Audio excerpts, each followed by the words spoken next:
Coming up in this Fincast, 2 new species of ram cichlid that are new to the hobby in 2018.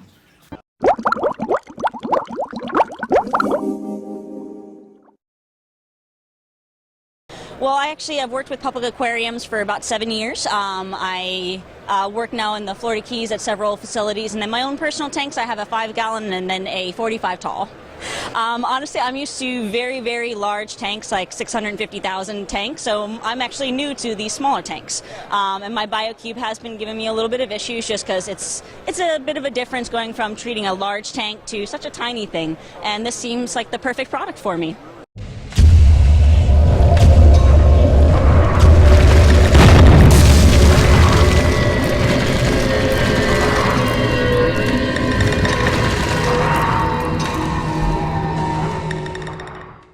Hi everybody, John here with another Fincast, and today we've got another installment in our cichlid adventure series where we look at cichlids, which of course are immensely popular in the hobby. And I had a chance to talk with Shelby of Segrest Farms, which is the biggest distributor of aquarium fish to retail stores all across the country.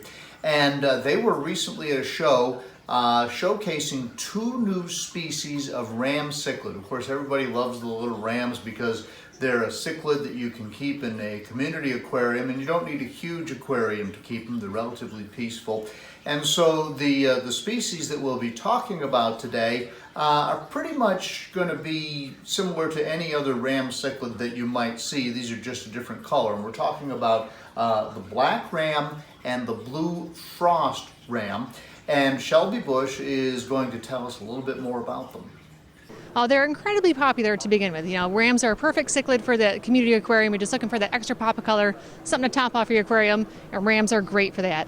So there's many strains that have been coming out that they've been morphing into different colors, and this one is the new black ram, which is an absolutely stunning critter. You know, I think that's, when you start to breed these rams out and you're looking for specific traits, like blind breeding any other animal, someone saw something special in a certain one and, bred out for that specific trait. So over the many years, this strain was developed and now is available through the hobby. Yeah, it's definitely new, and now I would say they're decently readily available. So you can special request it from your store if they don't stock it, and normally that store can contact your wholesaler and then bring them in on their next order.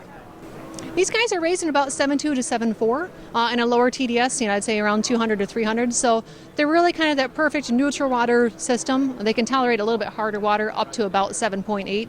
So, kind of a fish for everybody. They're still a cichlid, so they still maintain that, they're going to go check things out and have a little bit of a punky attitude. So I think they're great in pairs for 20 gallons on up. If you're going to have a single one, I wouldn't go smaller than about a 15-gallon. Prices, especially when you have new strains of fish, and it really depends on your retailer and where they're at. So I figure you're going to pay upwards of about $30 to $40 for a pair of these guys, but they're well worth it. Oh, you can sex them. So actually females are going to get a bright purple spot on their belly. They tend to be a stouter body shape. Their fins are a little bit more rounded at the top. Males are going to have that classic 2-pronged defense black fins right up top. So you really can, once they get mature, be able to distinguish male from female and be successful at home, perhaps even breeding them. Blue frost ram. So we also have another strain that was recently brought out this fall, and this is a blue frost ram, and they're absolutely stunning. So they look very similar to your electric blue, but they have a bright gold head on them, as well as almost a platinum, kind of color to their body. So a little bit something different, looking for something special. The history, this is probably Sri Lanka, also Czech Republic. Line breeds these out, so the more popular they get, the more people are starting to breed these guys. As with most fish, people get excited. It's kind of the Pokemon of the rams here. Now you're starting to be able to want to catch them all.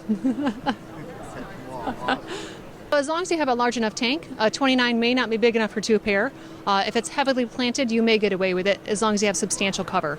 I would look for something with more floor space. Perhaps a 33 long would be a great tank, or really anything that's 4 foot to give these guys some space.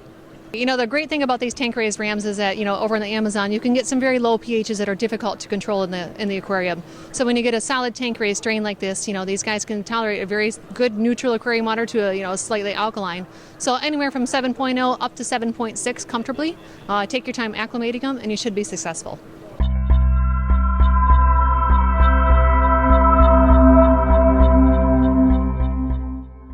I love her comment about Pokemon, you got to catch them all. But the rams are so popular, they've always been popular, and these are just really neat fish. And again, probably be a little bit on the expensive side compared to the rams that you might see out there. And as Shelby mentioned, you're not going to find these typically at a big box store, so PetSmart and Petco probably aren't going to carry these, but if you go to your independent retailer and they've got a relationship with Segrest Farms or Sun Pet in particular, that's something that they can request, and that's something that they can get in with their next shipment of fish. So if you have a good local fish store, they should either have these or they should be able to get them for you without too much difficulty, and again a little bit on the expensive side. Let me talk a little bit about Fincasters just briefly while I show you some more pictures of these beautiful fish. Please look us up on Facebook and also on Instagram and follow along. Just search for Fincasters. And if you like this video, give it a thumbs up. I certainly appreciate that. Please share it and help me get the word out there. And if you haven't already, please subscribe to Fincasters. Thanks for watching, and I'll see you in the next Fincast.